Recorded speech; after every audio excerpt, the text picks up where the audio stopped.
ओम शांति। आज की शिक्षाप्रद कहानी का नाम है आत्मा को सच्चा सोना बनाने की विधि। एक परिवार था। उस परिवार में एक छोटी आयु की कुमारी थी, बहन थी, जिनका परमात्मा के साथ, भगवान के साथ अति प्यार था, लगन थी, बहुत उनकी भक्ति करती थी। उनके पिताजी सोनार थे। तो एक दिन बच्ची ने अपने पिताजी को पूछा कि सोने को शुद्ध कैसे बनाया जाता है। तो पिताजी ने कहा कि बेटा, सोने को भट्ठी में डाला जाता है। तुरंत उसने परमात्मा के साथ तुलना करते हुए सोचा कि इसका मतलब परमात्मा भी हमारी आत्मा को सेकता होगा, आत्मा को शुद्ध बनाने के लिए। फिर उसने अपने पिताजी को पूछा कि सोने को आग में डाला जाता है तो वो आपको भी लगती होगी। तो पिताजी ने कहा हाँ, लगती है। तो बच्ची ने कहा कि फिर आप उसको आग में डाल क्यों नहीं देते हो, छुड़ा क्यों नहीं देते हो अपने को। तो पिताजी ने कहा अगर मैं उसको छोड़ दूंगा तो वो वहां खत्म हो जाएगा।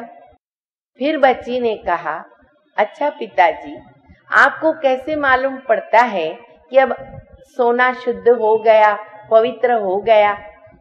तो पिताजी ने कहा जब सोने में मुझे अपना चेहरा दिखाई देता है तो मैं समझता हूँ कि अब सोना शुद्ध बन गया, पावन बन गया।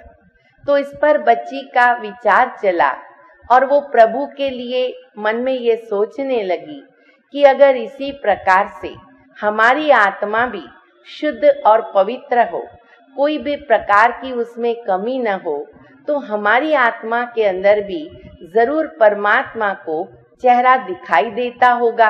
और ऐसा देखना ये हमारे लिए कितना सौभाग्य है।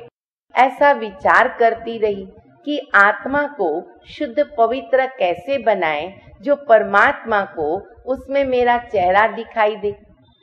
परमपिता परमात्मा जो उस सृष्टि पर अवतरित हो चुके हैं, उन्होंने आकर हमें बताया है कि बच्चे, हे आत्माएं, तुम काम क्रोध विकारों रूपी भट्टी में, अग्नि में पक करके काले बन गए, आत्मा पतित बन गई है।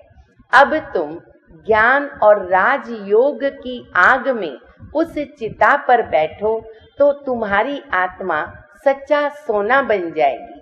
क्योंकि राजयोग को योगा अग्नि भी कहा जाता है, जिस अग्नि के अंदर आत्मा के पाप भस्म होते हैं और आत्मा शुद्ध पवित्र सोना बन जाती है। तो हमें राजयोग का अभ्यास जितना हो सके हम ज्यादा से ज्यादा करें, ताकि हमारी आत्मा भी सच्चा सोना बन जाए और प्रभु के पास पहुंच जाए। ओम शांति।